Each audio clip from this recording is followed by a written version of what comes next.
The cave smelled like sulfur and old grief.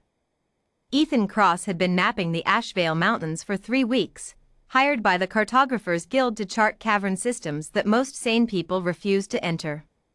He was good at his job precisely because he lacked whatever instinct told sane people to turn back. Some called it courage. His mother called it stubbornness. He called it rent money. He was squeezing through a narrow passage on the eastern ridge when he heard it. Not a roar. Not the bone-deep reverb that dragons were famous for, the kind that loosened teeth and rewrote your priorities. This was something smaller. Weaker. A sound like a kettle that couldn't quite manage a boil, a thin, reedy cry that cut through the rock and settled somewhere behind Ethan's sternum. He stopped. He told himself he was assessing the acoustic properties of the chamber ahead. He told himself it was professionally relevant to identify all fauna in a mapped region. He told himself a great many things in the 10 seconds it took him to reverse course and follow the sound deeper into the mountain. What he found, curled in a bowl of volcanic rock at the center of a wide cavern, was a dragon egg. Cracked open. Recently hatched, judging by the way the shell still steamed faintly in the cool air. And beside the shattered shell, barely larger than a house cat, was the hatchling. It was a mess. Wet and trembling, scales the color of dying embers, deep red fading to charcoal at the edges, with wings folded tight against its body like it was trying to make itself smaller than it already was. Its eyes, when it opened them, were the particular orange of a fire just before it goes out. It looked at Ethan. Ethan looked at it.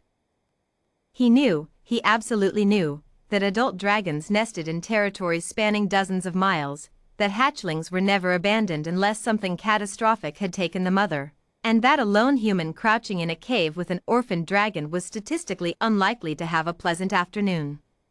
He also knew, with a certainty that bypassed his brain entirely and went straight to his hands, that he was already reaching into his pack for the dried meat he'd brought for his own lunch. "Hey," he said softly. "Hey, small. It's okay." The hatchling flinched at his voice.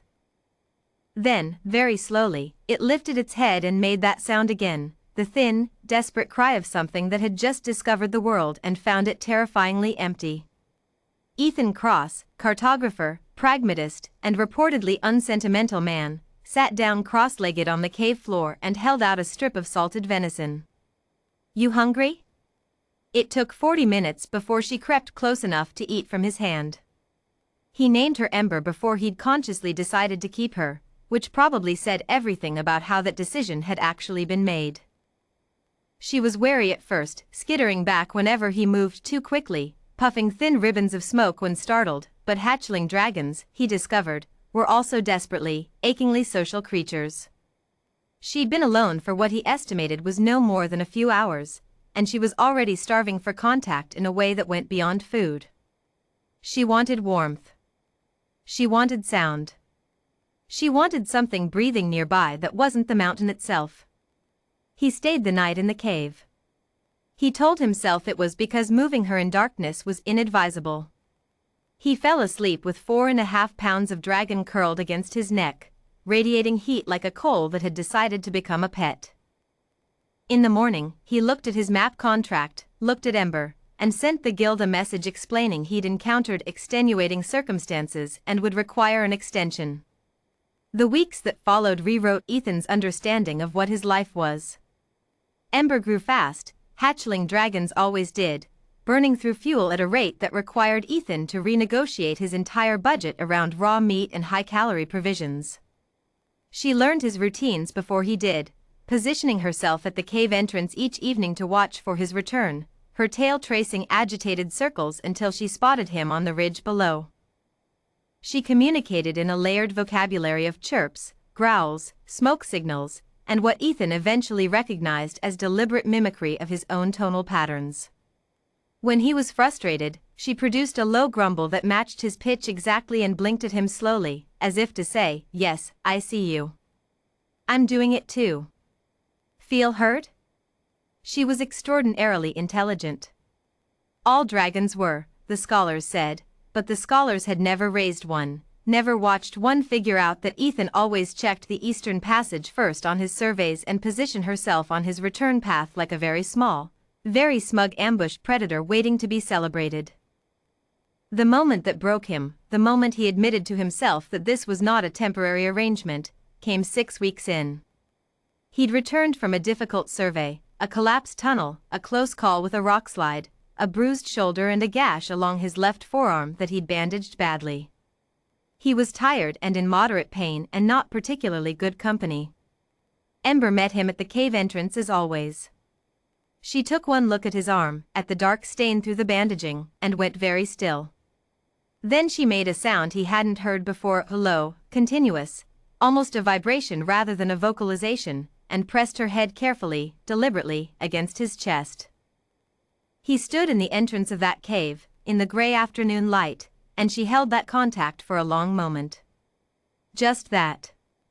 Just here I am, here you are not alone in this mountain.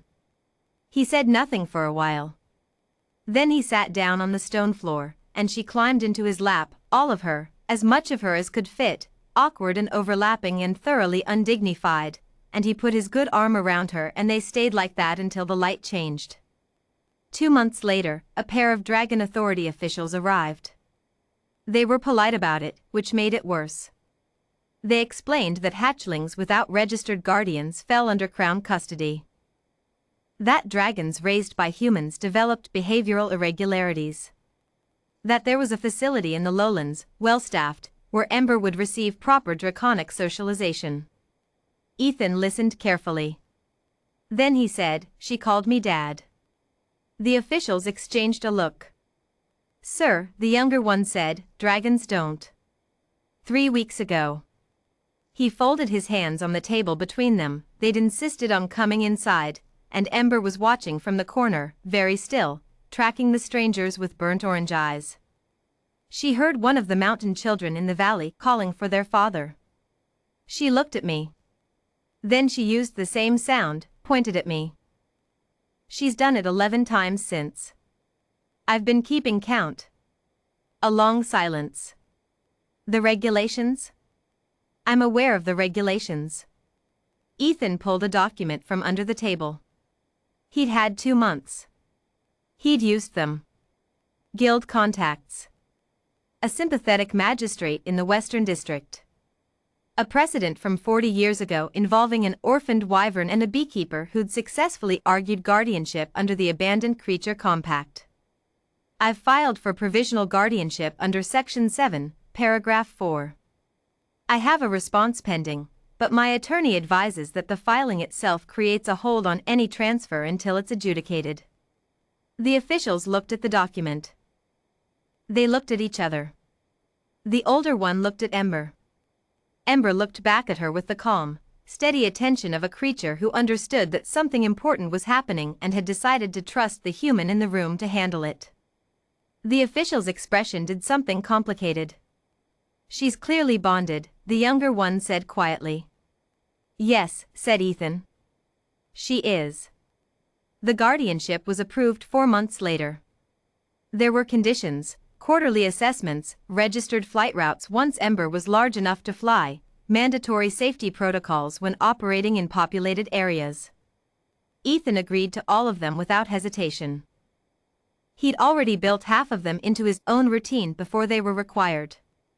He finished his contract with the Cartographers Guild and took a post as a regional surveyor, steadier work, more time in one place, better suited to raising a dragon who would, within a few years, be large enough to carry him on survey runs and, within a decade, be larger than the cave they'd started in. On the morning his guardianship certificate arrived, he read it once, set it on the table, and looked at Ember. She was enormous now compared to that first night, the size of a large dog, scales fully dried to their permanent color, wings strong enough for short glides off the cave ledge. She was watching him with that particular stillness she got when she knew something mattered. He showed her the document. She couldn't read it, obviously. But she looked at it. Then she looked at him. She made the sound. The one she'd started 11 times since that afternoon in the valley. The one she'd used every morning when he woke and every evening when he returned. The one that meant, in whatever language exists between a human who couldn't leave and a dragon who had never been truly alone since. Dad. Ethan Cross, cartographer, pragmatist, and father of one very small, for now, dragon, folded the certificate carefully and put it in the inner pocket of his jacket, close to his chest. Yeah, he said. Me too, Ember. Me too. The humans of Ethan's world had a saying that confused the other species, that family was not blood but presence, the stubborn, inconvenient choice to stay. Most species considered this philosophically interesting. Dragons, once they bonded, considered it simply true. Ember never had to be told. She'd known it from the first night, watching the human who could have left sit down on a cold cave floor and hold out food with steady hands. She'd known what he was before he did. She'd just been waiting for him to catch up.